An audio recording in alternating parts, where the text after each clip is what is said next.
Kumusta mga kaibigan? Maligayang pagdating sa aking channel. May dumating na bagong video mula kay Halil Ibrahim Seyhanli sila Turkoglu. Sina Halil Ibrahim Seyhan at sila Turkoglu, na kilala sa kanilang mga kwentong puno ng pag-ibig, ay nagpasaya sa kanilang mga tagahanga sa pamamagitan ng pagpapasya na magpakasal. Gayunpaman, pagkatapos ng espesyal na kondisyon na dala ni sila, ang romantikong kwento ng mag-asawa ay pumasok sa isang bagong panahon. Bagamat nagpasya si Halil Ibrahim Seyhan na pakasalan si sila Turkoglu sa kanilang matagal ng relasyon, gumawa siya ng mga hakbang upang matupad ang tanging kondisyon na itinakda ni sila para sa unyon na ito.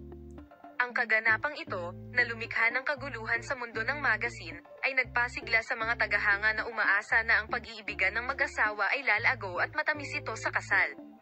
Bagamat inilihim pa rin ang mga detalye ng romantikong desisyon ng mag-asawa, ang pag-iibigan ng mag-asawa ay lumagpas ng isang hakbang sa pagsasakatuparan ng kanta ni sila. Patuloy ang paghahanda sa kasal ng mag-asawang Nokta. Ang paglitaw ng mga detalye ng balita ay medyo kakaiba sa mga reporter ng magazine.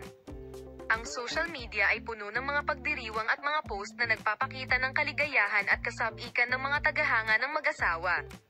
Ang romantikong relasyon ni Halil Ibrahim Seyhan at sila Turkoglu ay naging isang kwento na nakakaapekto sa mga tagahanga hindi lamang sa mga screen kundi pati na rin sa totoong buhay. Natupad ng mag-asawa ang mga kondisyong ipinataw ni sila at nagbukas ng bagong pahina para sa kanilang mga tagahanga.